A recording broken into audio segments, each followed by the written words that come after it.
Yo, what's going on, everybody? Welcome back to the Comic-Con Podcast, Season 2, Episode 37. Recording this on September 22nd, 2022. Your boy Nemesis Prime and your man Milton the Manimal are back in action with a dynamic duo. What's going on, Zach? How are you?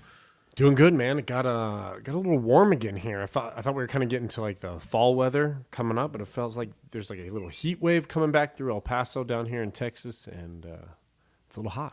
Hot. Come on, man. It's like fall. I think today's like the first day of fall out here in Jersey. It's cooling down. My buddy's like, hey, man, he's like having all the guys and families over for, like a gathering on Saturday to go in the pool. And I'm like, yo, bro, it's like 60, 70, 60 degrees. I was like, he's like, the kids don't care. And I'm like, yeah, well, I'm not a kid anymore. And I do care about the, the pool. So it's like 93 here. Oh, Jesus. Yeah. Oh. Well.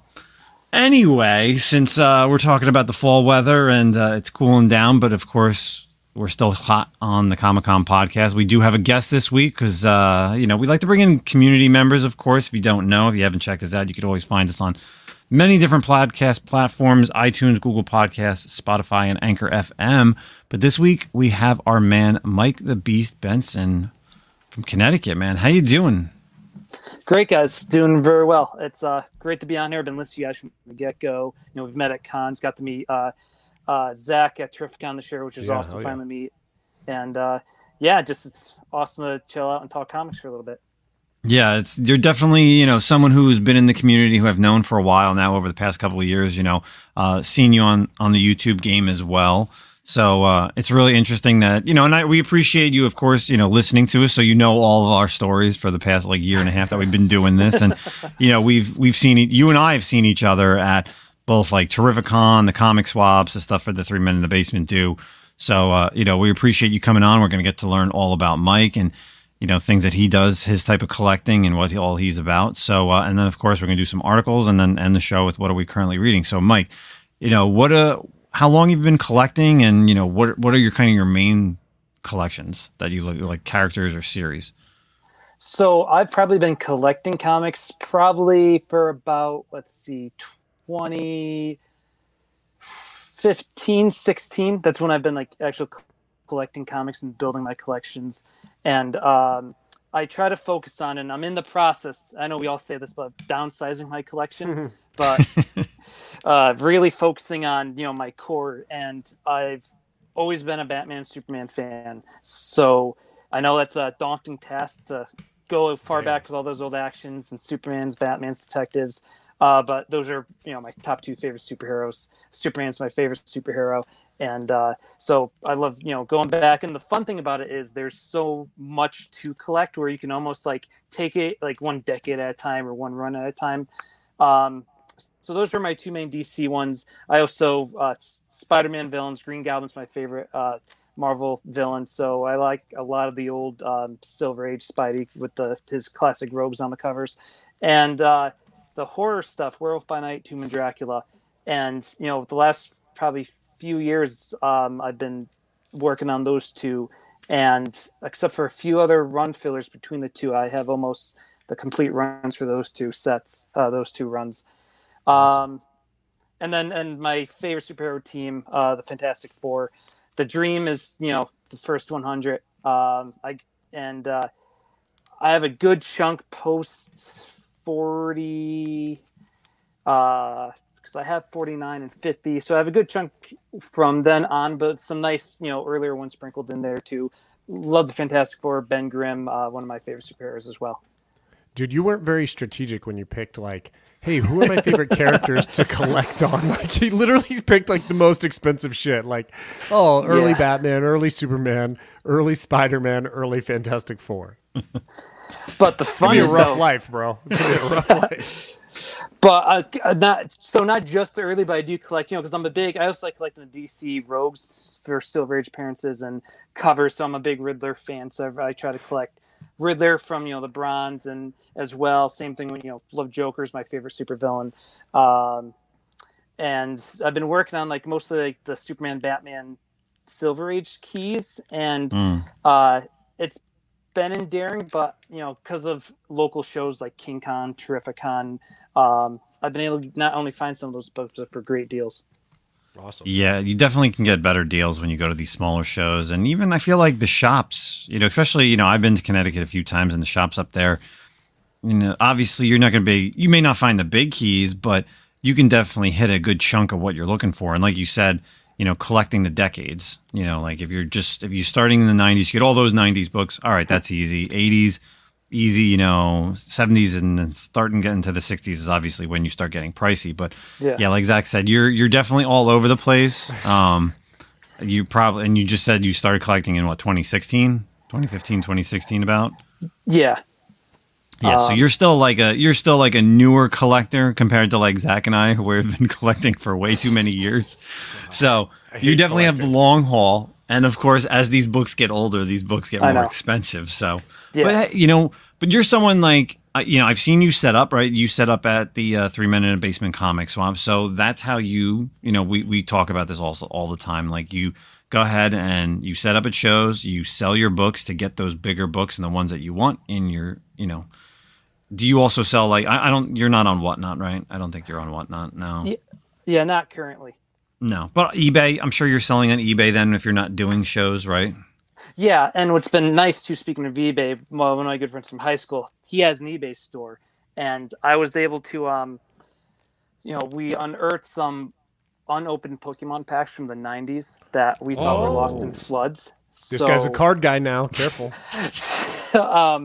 So that's been a nice, income. I split between my sister and I because they're both intended for us growing up, and then I give my buddy a little cut for selling it, doing the Lord's work for me. So that's been a nice little income from that. And then setting up at shows and some books on eBay as well. And kind of just targeting one book and looking at where it is. If I know where it is, know the price, I can start saving, and I know what I need to do. So. I like to think I have a good, plan of attack when it comes to some of those bigger ones.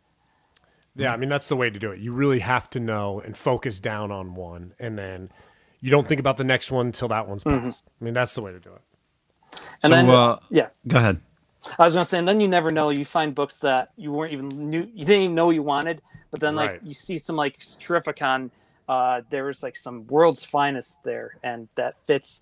I didn't think about that, but technically I was like, now I got to start going for World's Finest too. Oh God, it's brutal. I can't imagine thinking like that, especially for Batman. Well, at some point I had because you figure like Batman has Batman Detective growing up. You also had like Legends of the Dark Knight, Shadow of the Bat, and I was just like, all right, I'm running all these. And then I'm just like, I'm done. Like Legends of the Dark Knight, I was like, it's finished. I sold that off. Shadow of the Bat, I kept like some of the issues that you need, especially in the tie-ins. But yeah, and even now, like I got rid of the majority of my detective run other than either first appearances or like killer covers or, like the later half, obviously the Jock stuff or Scott Snyder stuff. Like, but it's all gone. Like I wiped out and I had like 400 to the end. Oh, wow. Like 400 to now, basically. It was like 400 to 1027 was literally the last issue I ever bought. And I was just like, I'm done. Like, I can't do this anymore. I can't do Batman and Detective and go back further in both of these. Like, I'll get a key if I need to, but yeah, that's rough. So, let's do some Pokemon card talk. No. So real quick, I guess I got to ask that since you brought up the Pokemon. Did you guys open them up and you sold them individually, or like, did you sell them as just like sealed packs? Like, what did you do? So we did our research, and that's from eBay sales, YouTube, and he's still new to Whatnot. He hasn't really ventured far into it, but I've been since that started. So you're doing your research, and you're seeing that these sell for more, depending on weight, if you keep them sealed. And my buddy has a nifty little scale he brings along with him, and so when we've been doing really well selling the individual packs, and then we still have one up. I don't think it's been bought yet, but we call it the Holy Trinity. It's an unopened Charizard, Blastoise, and Venusaur. We're selling as a set. So like a buy. You got it as a buy it now thing? Yes. Yeah. What's the buy it now at? What did we put it at? I'll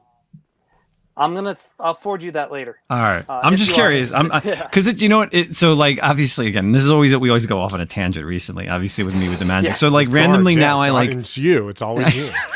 Because I get into these, all of a sudden selling these Magic the Gathering cards over the past month, which I know nothing about. Now I'm like randomly just popping into shows, or like whether it's Pokemon shows. And I think it was like last weekend I popped into a show and they were selling like the 90s stuff. It wasn't like, it was definitely the first editions. Like, cause yeah, like it had like the Blastoise Charizard on the thing. And like they were going, like packs they was at Amazing Las Vegas Con and they were selling them.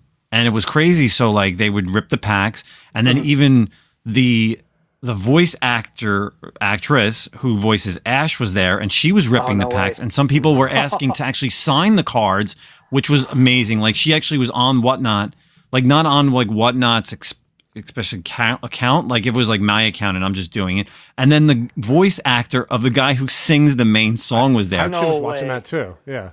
Yo, it was so cool. Like, I'm like, oh my God, like that's kind of cool. Cause like, that's when I knew Pokemon, like first generation stuff. So, you know, packs were going for a few $100s, like obviously looking for like the Charizard. I think the best thing that I saw was like a hologram Machamp or something like that, or Machu, whatever his name is. Can't remember them all. But it's just crazy like how the cards are like, and that's just what it is. Like I've been in and out of like, I don't really watch the Magic ones, but Pokemon I know, like obviously there's Yu-Gi-Oh, but it's amazing how much that we don't know. Like we know our community, which is amazing. You know, we always talk about it. We always, you know, hang out, but like the card community is like a completely different thing. Yeah. So it's wild. So, and then real quick, let me just kind of end on this tangent. I just did my final Magic the Gathering show today on Whatnot. And it was this is how cool it was. I did my last lot and it sold, and these two guys were bidding back and forth, and the guy who won actually said, hey, give that lot to this guy. And I was just like, yo, you never see people bidding against each other and then being like, you know what, give it to him for, you know, even though like I paid for it, you know, like that stuff doesn't happen. Wait, he won it and then gave it to the other guy? Yeah. Wow. Yeah. I was just like, there's okay. hope out there. There is hope for decency. Like I'm like, you don't ever see this in the comic book community, so ain't nobody wins shit and gives it to me, man. That's fucked up. Want someone to win like a FF1 and give that shit to me. Right? So Mike, you know, you're on social media, you're on Instagram. Also, you do have a YouTube channel. You know, I know you're not too active on it currently. You know, we were talking previously, but I know, you know, obviously I'm subbed up to it. But, you know, what can people, you know, if they want to check out your YouTube channel, you know, typically what do you see on there? You do haul videos. What do you got?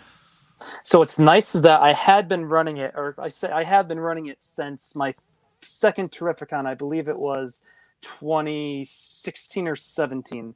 And I was able to get, you know, a media pass to the show. So my first ever interview on there is me interviewing Tony Todd, you know, horror legend, voice actor legend, and Candyman. So yeah, exactly. And first of all, one of the nicest guys you'll ever meet, which is always it's really weird, blows right? my mind when you know these guys for the roles, and then you see them and they're the complete opposite.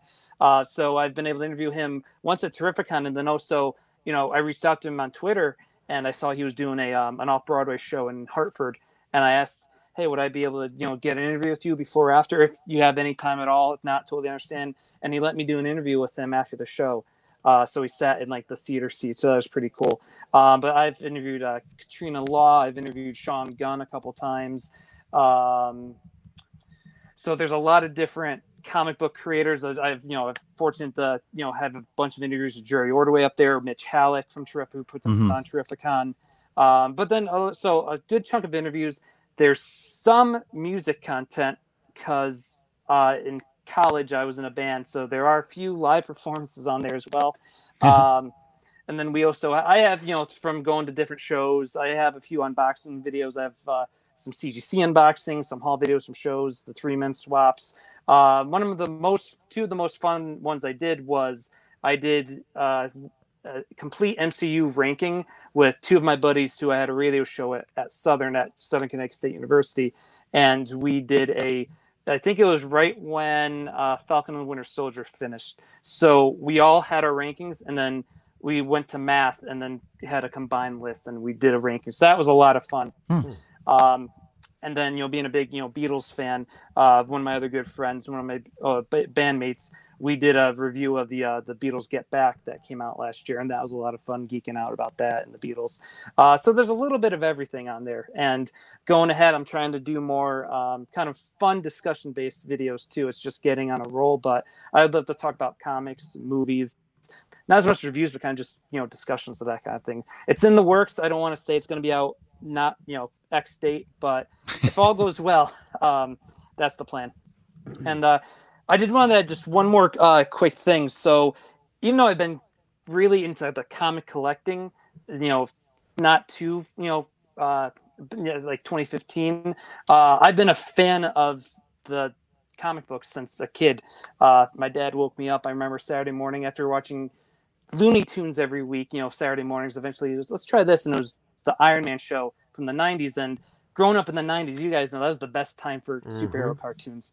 Yeah. So I just got so sucked into all those shows. Obviously, you had Spider-Man, X-Men, the Batman, Superman. The FF, I think, is very underrated because that show did a lot of their big comic book events. And that's really what got me into reading comics. I wanted more, Saturday morning shows are over. Now I want to keep experiencing it. So that's what got me into comic book stores. And then, I loved hearing you guys talk about Death of Superman a few weeks ago, because that's my all-time favorite comic story arc.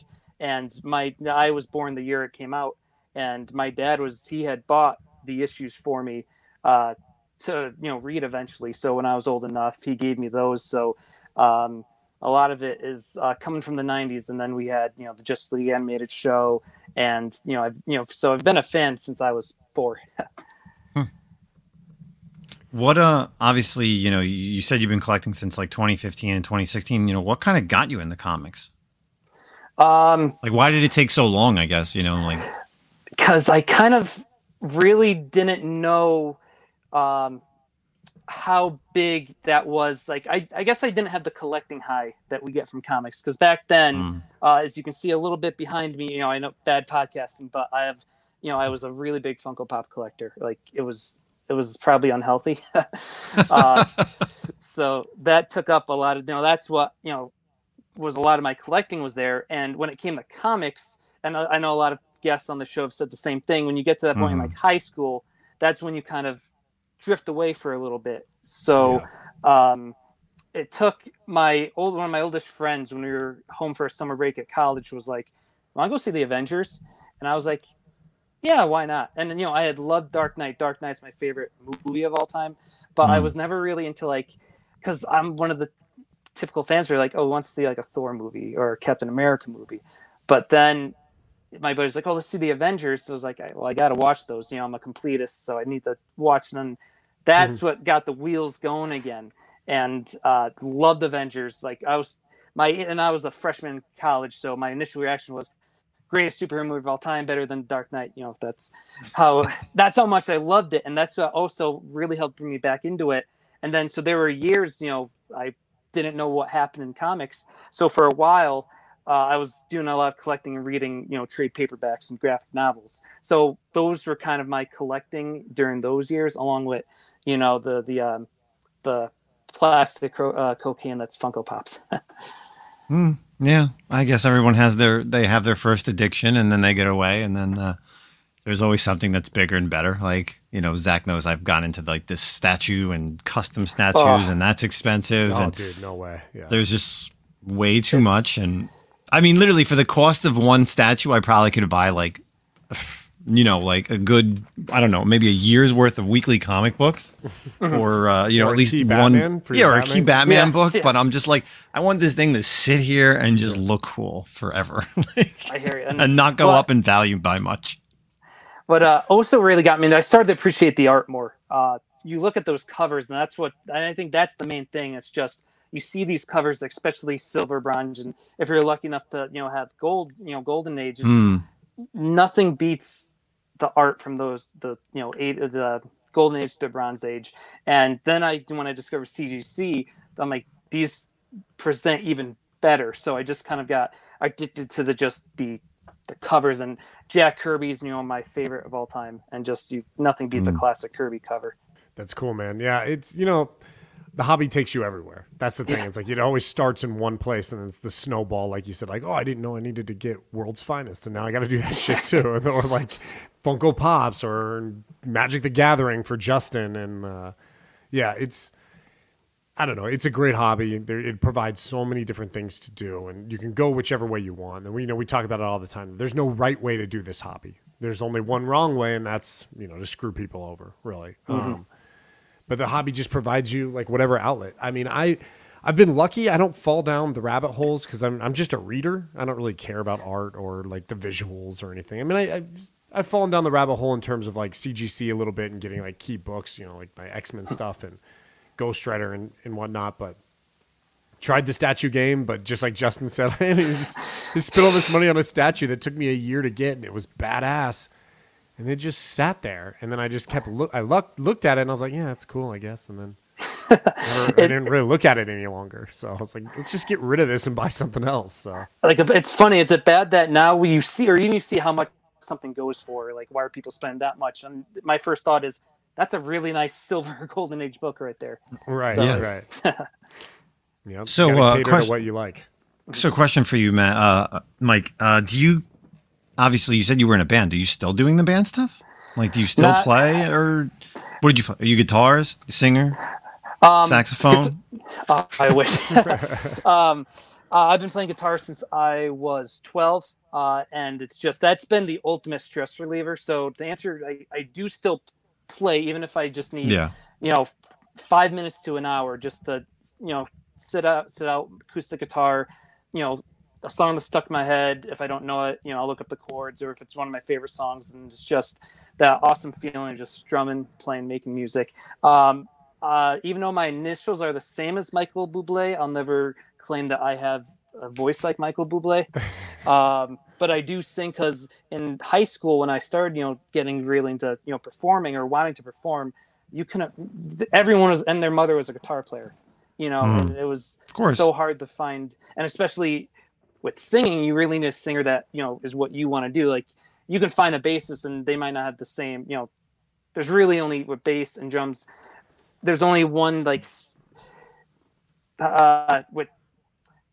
there's not like 1,000 different bass styles per se when it comes to singing. Like, your bass line, what you want to hear when it comes to singing, and if you're picky like me, it needs to be what you feel is best for, the band or the project. And I eventually, I took lessons, for, a little bit throughout the years. And it's, so singer kind of by like necessity.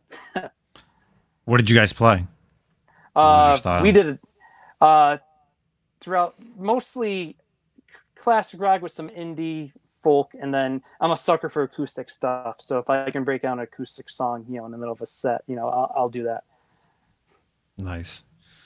All right. So we got a lot to learn about Mike over here. Of course, you could check him on his Instagram, Mike the Beast Bendtsen, and also on YouTube. Make sure you go follow his YouTube channel as well. If you're in the Connecticut area, he's always roaming around with the Three Men in a Basement crew. And of course, so was Terrificon your biggest show? Probably. Would you say Terrificon's like your biggest show you've ever been to, Comic-Con? Yeah. I would say so. I've been to Rhode Island, and I was actually thinking about that a little while ago. It's like, I don't know which is technically the bigger show. Part of me wants to, it's tough because Terrificon is just so massive, and it's in that one building, and it still feels like there's more, like it never feels like really jammed at Terrificon. Rhode Island has they have the two buildings, and you're separated by like the breezeway. Have any of you ever been to Rhode Island? No. So kind of far. Yeah, that's the farthest I've ever gone for a show. I want to say Terrificon is bigger. So yeah, that's definitely the biggest one. Providence the second. Definitely. Well, I got to get up there at some point. I definitely got to get up to the Rhode Island and the Boston one. So, but let's kind of get out of our community section with Mike and get onto some of the articles. And since we have a guest, of course, it's always good to have another person to throw something off of, because typically most people know what Zach and I are going to talk about and say. So, Zach, why don't you take the first article? Yeah, so this one comes from bleedingcool.com, and this is about kind of dealing with a series both Justin and I read, which was Eve from Victor Lavelle over there in Boom Studios. So Eve came out, when was that? Was it last year? Did it? I mean, Yeah, last year. God, yeah, last year, and it ended last year. Just 5 issues, 1 through 5 Eve storyline. It was very well accepted. Actually, was like one of the highest pre-ordered books for Boom Studios, even more than I think Something is Killing the Children and Once and Future in terms of FOC higher orders. So they came back again. They're coming back with a sequel series called Eve, Children of the Moon. And a lot of people are wondering if it's going to be as big of a hit as the first run of Eve. But some of the stuff they're talking about here is the first issue is supposed to catch new readers up, but also immediately starts dropping new reveals for fans of the first series. So especially since the issue includes a first appearance of an intriguing new rival character that looks to be rather important. What's more, they're hearing over at Bleeding Cool that it won't be the only first appearance in Eve, Children of the Moon. Although technically the next one won't be a first, but rather an unexpected crossover appearance. So they're wondering, is Victor Lavelle trying to turn Eve into Boom's version of Donny Cates and Jeff Shaw's crossover? So we won't know until we get to September 26th when the issue comes out. I think it's when it comes out. Pre-orders or FOC maybe September 26th. Let's see. Ships, or it's in shops October 19th. So yeah, man. Thoughts, Justin? You excited for Eve Volume 2? Yeah, man. We talked about this series. When it first came out, the 5 issues, it was, we didn't know where it was going, but it seemed intriguing enough. With Wexler, you got the robot bear. I think at this point, people have kind of, if you haven't checked out the series, definitely go back and check it out. Obviously, you can just pick it up in trade format. They have the full series. But with Eve and Eve's sister and Wexler, I'm really excited for this. I didn't even know this was coming out. Like, I didn't hear any announcement. All I knew was when this was up for pre-order last month, right, I was just like, Boom's coming back with like a sequel. And I'm like, I'm interested because, I love the first series, and I feel like this was something that can easily be, some type of adaptation, something on Netflix or, a movie, especially with Eve being like a child and, or teenage, whatever, young teen. Like, this is perfect. Like, this is a perfect story to bring out somewhere. So yeah, it is that post-apocalyptic. Oh man, I had a mind blank right now. What's the Netflix show? Jeff Lemire that just Sweet Tooth. Sweet Tooth. Yeah, it has very much like a Sweet Tooth vibe kind of to it. Post-apocalyptic, young main character. Yeah, and of course, like Victor's just doing everything. He did, of course, Sabretooth, right, and then he has his novel, The Changeling. So. And that was ordered straight to a series by Apple TV. So, he's obviously a great writer. And the fact that, now he's doing a sequel to this, that why can't we get this to get a series starting for, whether it's on Amazon Prime, Netflix, Hulu, something from Boom, right? So, Mike, what do you think? I know you read this article. Are you big into, I know you're not really you're really into the DC stuff, but, what do you think of this upcoming sequel? So I will say, the indies, and I'm a big horror fan, so to get my fix for horror, it's been a lot of the indie books the last 5 years. So I'm still playing catch up on a lot of those books that have come out. So I'm aware of the title, but I've been reading. I read The Empty Man, also from Boom, and then which eventually got adapted into a movie. And I was also reading. I started Sea of Sirens. I forgot who puts that one out, but. So it's almost overwhelming when you see all the indie stuff that's out there with that kind of horror, sci-fi, the post-apocalyptic stuff going on, Noctera. So this is definitely one that's been on my list to check out, and it's great to hear that they have a new series coming out. Yeah, it's good too because like Justin and I have talked about, the what's the perfect number for a series, and sometimes maybe 5 issues isn't the perfect number. It's almost like the perfect arc number, obviously, but. They really rounded out that story well in the 1 through 5. It could have ended, right? Justin, like I'd have been happy if it ended. Not happy, but I've been like, cool, it was a good contained story. So them coming back with like volume 2, so to speak, is it's a plus. It's definitely kind of a surprise and it's a win. Yeah, it's definitely interesting because, you and I have read series that start off initially where they're like, oh, this is a 1 out of 5 or 1 out of 6 series. And then they get picked up as an ongoing, right, and then it just continues. Like Eve, I felt like was perfect. Like it was 5 issues. It had an ending, it had a beginning, middle, and end. And then that was it. And you're like, all right, I'm done. Like I could read these 5 issues again at some point in the future and just enjoy the story. For it to be as great as it sold, because, you know, even in the article they say that number 1 sold out before even issue number 2 went on, and I think it went to like second printing for issues 1 and 2. Like, it would have been weird to have like a continuation for this story, but the fact that they are doing like these mini series is better than, you know, especially like Kanto does this for IDW. Like, it's great because it's a contained story. You don't have to like go 15 issues in. You're like, I don't know where I'm at. Like, where do I go back to? Do I get all the other issues? No, you just grab these 5 issues or just grab the trade and you're perfect. So, Eve, I'm excited for it. You know, we talked about it. Victor's a great writer, and the art's killer as well. So we're going to see probably a lot more variants this time around. Definitely, I would say, just as heavily printed as the first one. Yeah, tons of printings for that first one, man. There's copies everywhere out there. Yeah, I still have some of those variants. I still have the exclusive Boom variant that they did. Some of them that were limited to like 4 and 500. I still have a few of those slabbed up. So, you know, I'm just biding my time until I get a series announcement for this. So, yeah. But let's move out of the comic book stuff and get on over to some TV and movie news. So, not much is happening this week, but we do have a great DC article over here. So, this is coming from comicbookmovie.com. Stargirl star Brett Bassinger teases possible crossover event with Titans and Doom Patrol. So, there have been rumors circulating for the past few weeks because Stargirl is, of course, filmed up in Toronto, the same area that the Titans show on HBO Max is.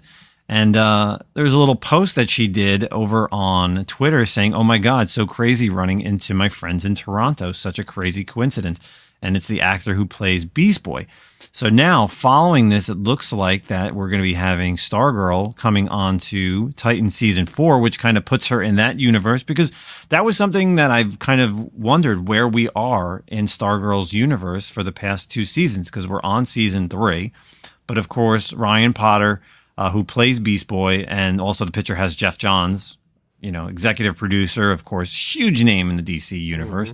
You know, so it's going to be really interesting to see this, because then they're also talking about, and even though that this is not 100%, that showing up in Season 4 of Titans is Doom Patrol. So it could be even a grander crossover than what is already shown with Stargirl and Beast Boy. Mike, I know you're a DC guy. Have you been watching? Do you watch any of the DC shows on either CW or HBO Max? Yeah, so I've been all on board. I'll defend the Arrowverse, you know, till, you know, my dying breath. You know, where there's some bad seasons, bad moments, sure, but when those shows are on, they're, for me, like, must watch. And when I thought they did Crisis very well, Crisis on Infinite Earths, after that's when I kind of stopped watching. You know, Flash I couldn't watch anymore. Supergirl, you know, got a little too political for me. But when they announced the Superman and Lois show, I was immediately, you know, sucked into that. So that show's been good. I still need to finish this last season, but I love what they've been doing there. But the HBO stuff, I was a huge fan of Swamp Thing, of course, my favorite one, and it was dead before it started. But then the Titans has been great.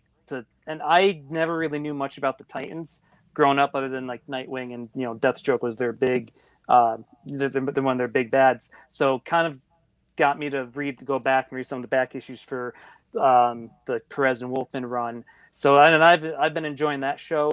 Stargirl, I think I need to be in the right mood, because I think it's got, you know, the heart of the show. I think it's a good show. It's a fun show, and I love how they're doing a lot with the JSA. And I'm a big Salman Grundy guy, so to incorporate Salman Grundy was cool to see. Yeah, there's definitely a lot of stuff going on with the Stargirl series. What do you think about it, Zach? Yeah, I mean, you know, I never watched the Stargirl stuff. I'm kind of with Mike. You know, we've talked about it before.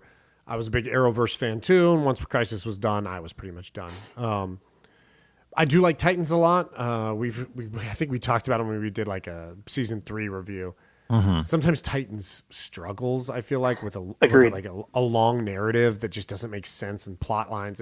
It struggles from the thing that we always talk about, which is like a concise narrative and a story. And sometimes they just, unfortunately, I hate to say this because you want more episodes, but I'd rather have a better story. They could probably get rid of about 3 episodes, and honestly get rid of about 3 fucking characters too. But I really do enjoy Titans a lot, and most of the strength of the show for me is Nightwing. I just love Nightwing and Jason Todd. The Batman stuff is the best part. Yeah, it's going to be interesting to see this season. I couldn't get into Doom Patrol. I couldn't get into it. That's another one where it's like I need to be in the right mood to watch that. Yeah, because sometimes it's a little too zany for me, man. You know, like it's a little too out there and like meta and like I get it, dude. Well, I guess I get it, but I don't get it. Like I'm not a Harley Quinn fan. I'm not really a Deadpool fan, and I think Doom Patrol is like along that vein of like, ha ha ha, we don't take ourselves very seriously, and like we're so funny, and it's just kind of stupid in my opinion. Yeah, I can't. I could always use more Brendan Fraser in my life, so that's kind of like what's kept me when I was really into it. It was great seeing Brendan Fraser, back kind of in the limelight. So I love his, voice work he does for Robot Man. The actress who does, is it Crazy Jane? Mm-hmm. Yeah. I think she does a phenomenal job. Her character is really interesting. But yeah, I agree. It's sometimes a little too zany or a little too. I know what you're trying to do, but almost like you stay on path. It's a little extra, yeah, and like I get it. Like some people, it's for you. Like I apologize if you really love Doom Patrol. I'm not like talking shit on your show at all. It's just not for me. It's not really my thing. And I think the thing with that too is it was a little jarring for me also because, they introduced him in Titans season 1, right? And then then it was different. And then they changed it and it was like never connected. And you were kind of like, well, what the fuck? Are they actually part of this universe? And then like, I don't like that. Like, you can't figure your shit out, then why should I watch your show? Is kind of how I think. Yeah, they never mentioned Garfield again. They never mentioned anything about the Titans or Raven, because that's the only other person they met. But yeah, it's just very odd. And then I get what you're saying. Like, and you know what the craziest thing is the fact that like Doom Patrol never has like an ongoing series. Like you'll get maybe like a 5 or 6 issue series, but the fact that like this series is still going with not a comic book, it's really crazy. I mean, it has like a cult following. So it's a series that I need to catch up on because I watched obviously season 1. I watched most of season 2 to the end, and I kind of tailed off. But yeah, I mean, the fact that if this article is true and they do have like this crossover, maybe I'm like, oh, maybe I do need to catch up just to be where it's at. And I feel like with that show, you get the same characters. Like they haven't added characters like the Titans has, but the Titans team is always an ongoing and changing team. Obviously, we know by the end of this past season, Hawk and Dove are gone. So that scene still crushes me. That was wild. Yeah. That was wild. So, I don't think they're going to add anybody new this season. They haven't really announced, we would always, we used to always try to keep track of like actors or actresses but I don't think they're going to add anybody new. I think where they're at, and I think this is going to be the final season if I'm not mistaken. So crazy they don't have Flash, like some form of Flash. It just doesn't make any sense. I guess because they don't want to confuse people with the CW and then the movie version. Like, oh God, you could bring in like an Archer by now, like do like Archerette or they teased Roy Harper a bunch. They teased Roy with that's right. Yes, Donna that's right. calling him and stuff like that. So maybe for one episode he'll pop in, but I don't even know the villain for this season at all. But I guess that's coming out soon because I think they just wrapped up. Wasn't it Baron Blood? Yeah. Oh, that's right. Yes, yeah, they did. They did. We talked about that a while ago. You're right. All right. Well, I'm excited for if this is going to be a big crossover or even just a small crossover. But it's finally good to know where Stargirl sits because I've always wondered that. Because she was never in any of the she wasn't in any of the CW crossovers, right, Mike? They showed her in the Crisis. Yeah, she was in Crisis. That 1 minute montage where they showed everything. Like so. They showed the Titans for a sec. They had unused Swamp Thing footage, so technically yes, but not. Other than that, not really. Yeah, it was never really all connected, but it's good to know because you're always wondering, like, all right, so she's in Blue Valley, and then where's Superman? Like, she doesn't talk about anything. She doesn't talk about any other superhero besides like the JSA, and then the JSA never talked about anybody else. So you're like, it's clearly got to be a different universe, and obviously. What's great about it is the fact that we all know Titans is so dark and Stargirl is so bright. Yeah. So it's like, whoa, boy. Yeah. They also announced Lex Luthor in this season of Titans. Yes, really? I actually did see that. I saw screenshots for that. for the actor who's playing him. It's the dude from Bosch, and he was in Lost and Supernatural. He's been in like a ton of stuff.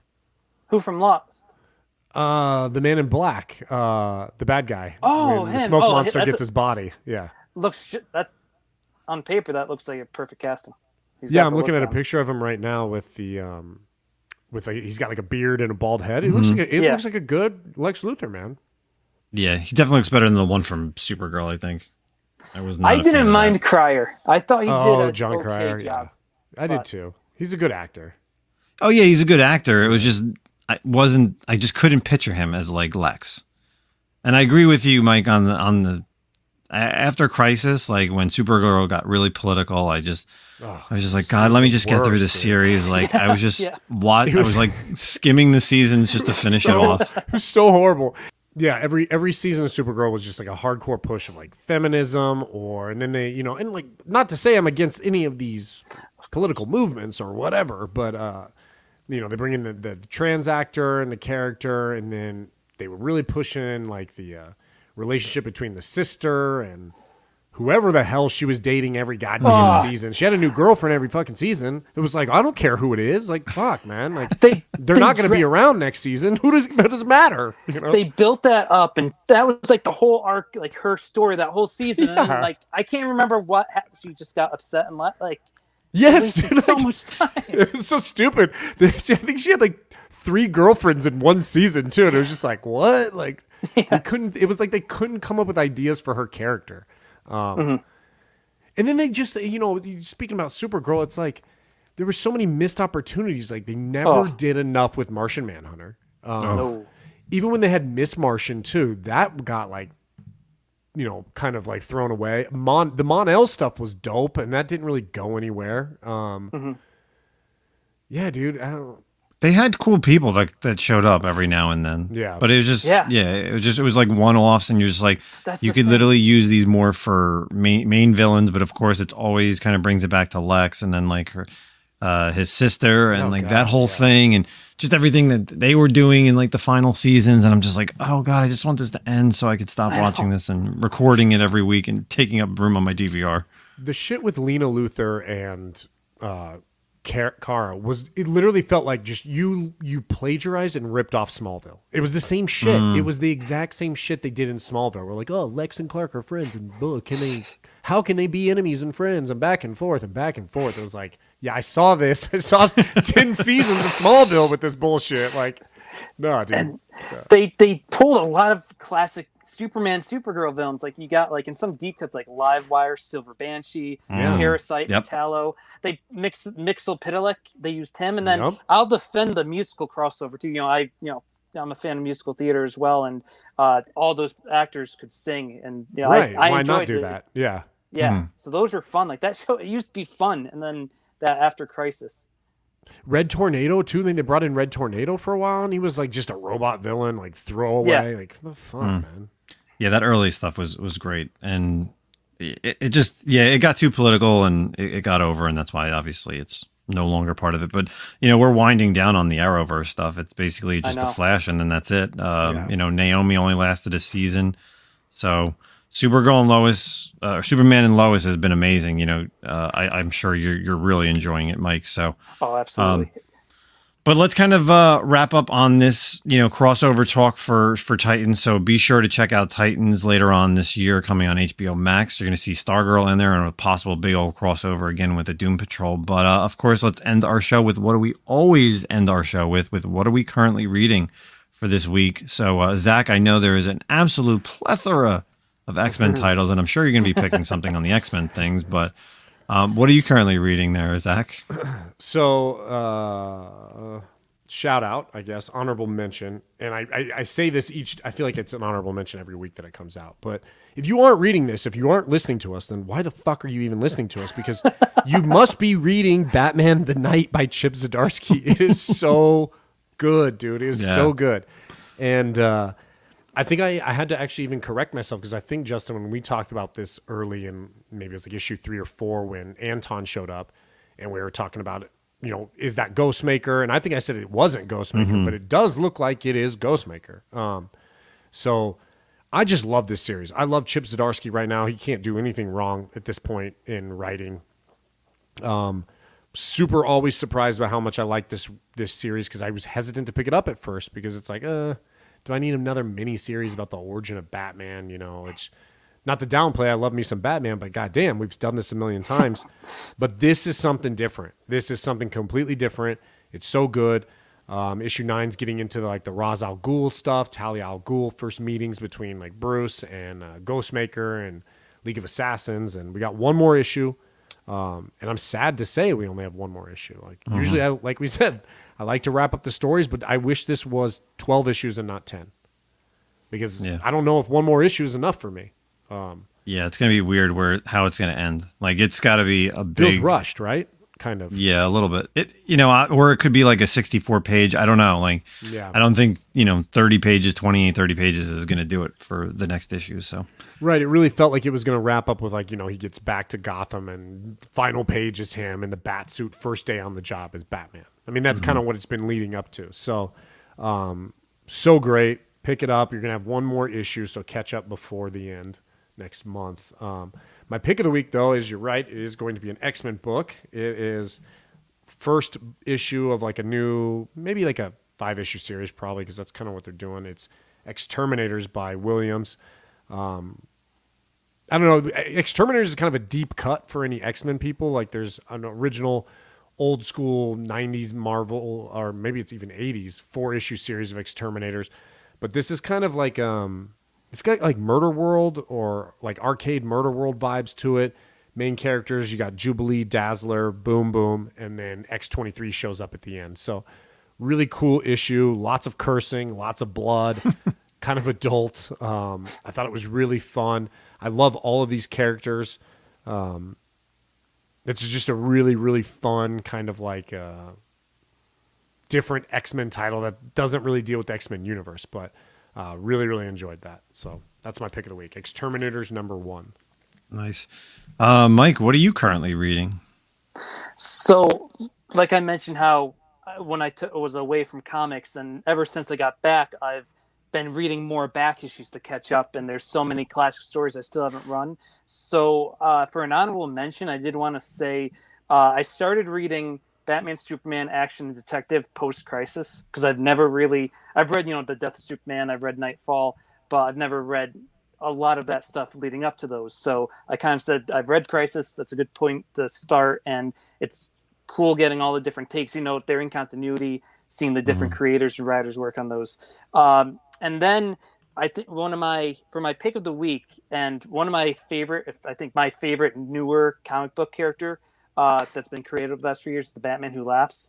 So I've been reading, I had read Dark Knight's Metal, but I never really got back into death metal, kind of being a trade and wait kind of person and doing a lot of reading on the Marvel Unlimited and both the DC app. So I've been reading the Batman Superman run that leads up to Metal, along with like the Infected, and I just got to the Year of the Villain part of that. So it's been really cool reading more about like the Batman Who Laughs and Perpetua, and how Lex is getting involved and how they incorporate all the different villains during that. And then I've also been reading Spooky Season. So I had started Werewolf by Night and Tomb Dracula back from the Marvel 70s horror boom, and I actually just finished their first big crossover story. So that's one of, I think, the coolest stories ever told, because I'm a big horror fan, especially Universal Monsters. So to see those guys done by Marvel with the talent that was involved at the time, it's cool reading those, and especially during Spooky Season. Are you looking forward to Werewolf by Night? Especially? I am. That was my favorite thing that came out of the D23. I cannot wait, even though it doesn't look like it's going to be exactly Jack Russell. That is his name in the show.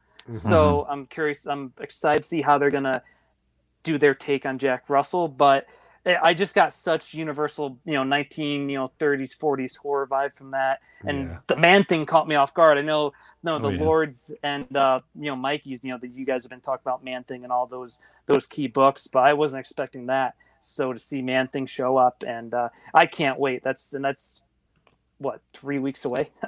So are you afraid at all about the like comedy aspect maybe of it, that Marvel goes comedic with it?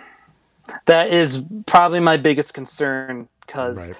and I'll be honest, the first 4 episodes of She-Hulk, were they perfect? No, but going into that show, known it's going to be more of a sitcom, I enjoyed those first 4 episodes. I haven't watched this week's, but after last week's, except for the last 2 seconds, I'm like, what is this? I was the most bored I've been watching a Marvel product, probably an MCU project since ever. Because I normally I'm more on the positive side, except for Iron Man 3. So that's probably the most uninterested in a Marvel thing I've been since Iron Man 3 last week with that episode. So since Thor: Dark World. And I'll defend that. Yeah. Yeah, I get at least the first act when they're on Asgard. But with it's the humor, they're really starting to bleed in a little too much, and I know it's going to be there, and I know they can't go full like R-rated horror with it, but they can find that sweet spot. Right. So I'm optimistic, but I hope I'm not face palming. Come October 7th or 8th. Yeah, we're all like that for all these shows. But so for myself, or what are we currently reading? I actually have a hot garbage this week, which I typically, well, first of all, I'll do my hot garbage, and then we'll get into everything. So I've been reading this series since the beginning, Ice Cream Man, and issue 32 came out, and it's just been like, this series has been dragging like super hard. So this week's issue involves this guy, Doug, who basically is in a rehab center, and it goes through like his 30-day program, and it seems like it's getting somewhere, and it's crazy. Of course, Ice Cream Man is always wild, but it ends up going absolutely nowhere. And it just like, by the last page, I was just like, that's it? That's it? Like, this is where we're ending this issue? And I was like, oh, I'm just like, this is a series that I wish would end, to be honest. Like, I need Ice Cream Man to end so I could just sell the entire run, because I can't not stop picking it up every month. But I'm at that point. Deep, dude. Yeah, you're too deep. Yeah. 32 issues in, I'm too deep. Like, tell me you're going to end at like 35 or 40 and I'll be happy, and I'll be like, all right, good. At least now I know I can stop. But you can do what I've done, dude, on that. What you should do is list it. So it's 132 issues right now. Listed on eBay for 32 issues. Keep collecting and then change it 33, 34. And if it sells, you're fucking done with it before, man. Maybe some guy's trying to buy it now, dude. I've been thinking about that for Captain Marvel too, because that's my other series that I've been still going strong with, and I'm like, oh man, they really need to end her too, but it just keeps going. Hot garbage, and then we'll go to honorable mention, and you all know we're going to talk about this because I talked about it last week that I didn't read it. Silver Coin from last week. Yeah, that was a good one. God, I'm telling you, that series is so good.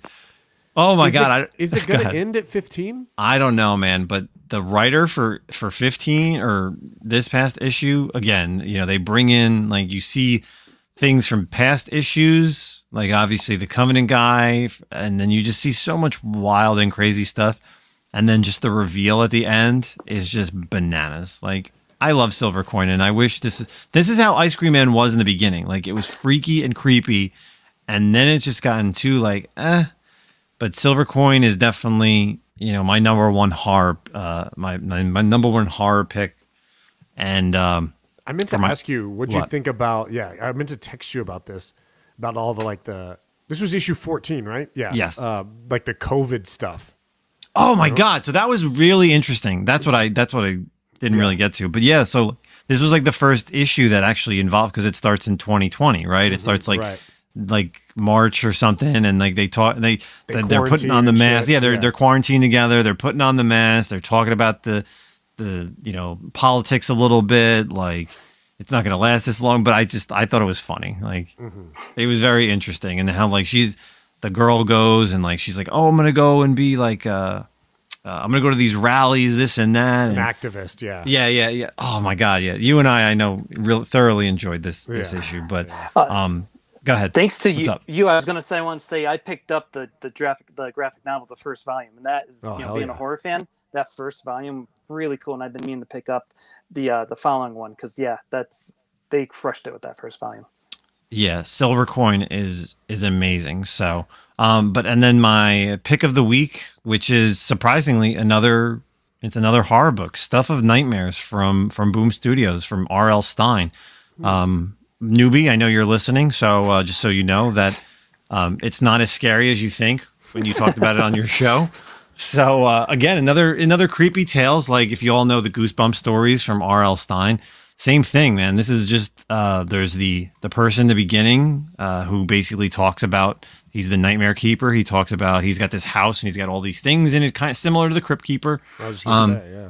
And he has this like hand, and he talks about how he tells the story about how they got this hand at this house, and it's about these scientists who basically almost kind of like Frankenstein, I'll tell you, but it's pretty wild. It involves several scientists who were just kind of like teenagers, like not really teenagers, I guess in their young 20s, I guess. And then that involves this other couple that finds out what they're doing basically by the beach, and some craziness ensues. And like I said, it's got a very Frankenstein-esque horror feel to it. So again, a new horror series to check out. R.L. Stine's Stuff of Nightmares #1.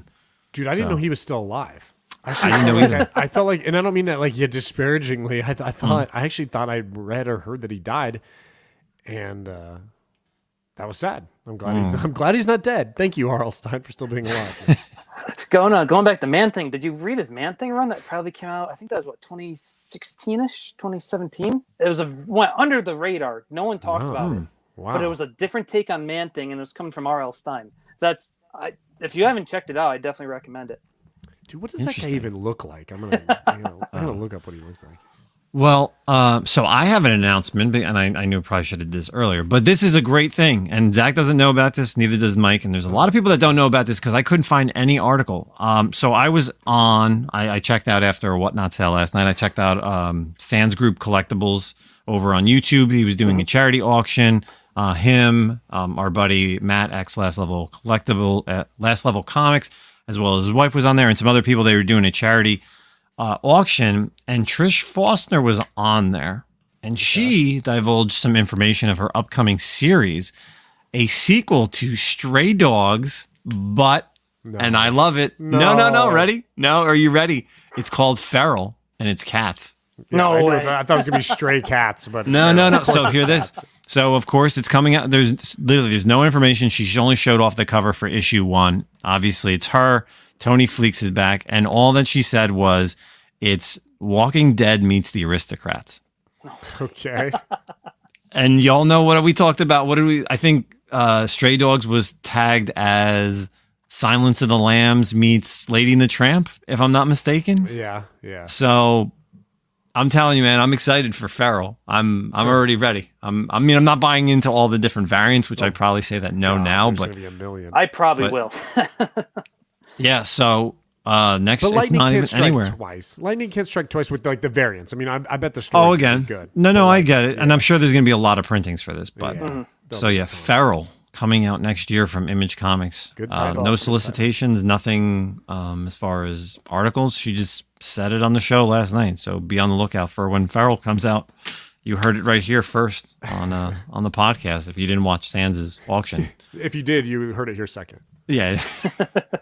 I don't have any views they have, but if you want to know about that. So that's it for season 2, episode 37 from here on the Comic-Con podcast. Mike, we appreciate you stopping in here. Mike the Beast Bendtsen. Let everybody know where they can find you.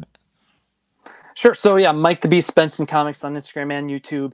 I'm Mike the Beast 92 on Twitter. I mostly just retweet animals, horror, comic book stuff, and beer and bourbon. So if you're into that stuff and you want something that I didn't tweet but thought was cool, you can go there. And I want to say stay tuned to YouTube.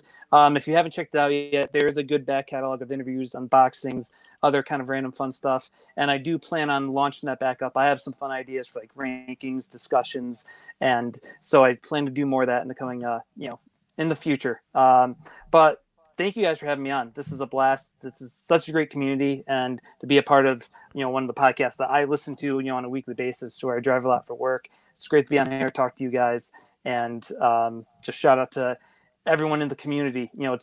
I see this a bunch of times because of COVID. The brightest thing that came out of COVID was getting involved with this comic community and meeting and getting to know a lot of these cool people. So thank you for, guys creating the podcast. It's just another outlet for the community.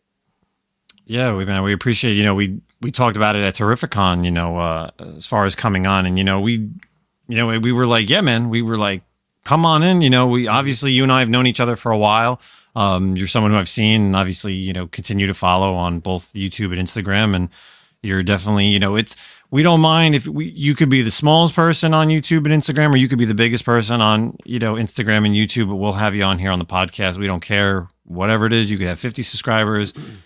Come on, you talk comics. We love talking comics, and that's what this is all about. Exactly. So appreciate, again, you coming on. Zach, last words? Last words. No last words. We're getting close to NYCC. I can't wait to see the shit show that occurs there. And I love it. I'll just watch it back here in Texas and just laugh. It's gonna burn, dude. The world's gonna burn, man. The community might not exist after that, but no. Hell no. The community will always exist because we'll always be here, the real ones. So, dude, can't wait for what comes next. Awesome. For myself, if you're listening to this early enough, Saturday night is my 2,000 follower giveaway on Whatnot. So nice. I appreciate all the people that both listen to the podcast and also follow me on Whatnot. So we will be doing a nice 2,000 follower giveaway show. I think it's like 9 o'clock on Saturday. I got tons of slaps to give away. Tons of killer books to start off at $1, some raw books, even some raw stuff to give away. So please bookmark that show if you're listening to this early enough. Check out the preview video. You'll see a plethora of slabs that I'm going to be both selling and giving away. So that's it for all of us here on the podcast, and we will catch you next week. Peace out, everybody.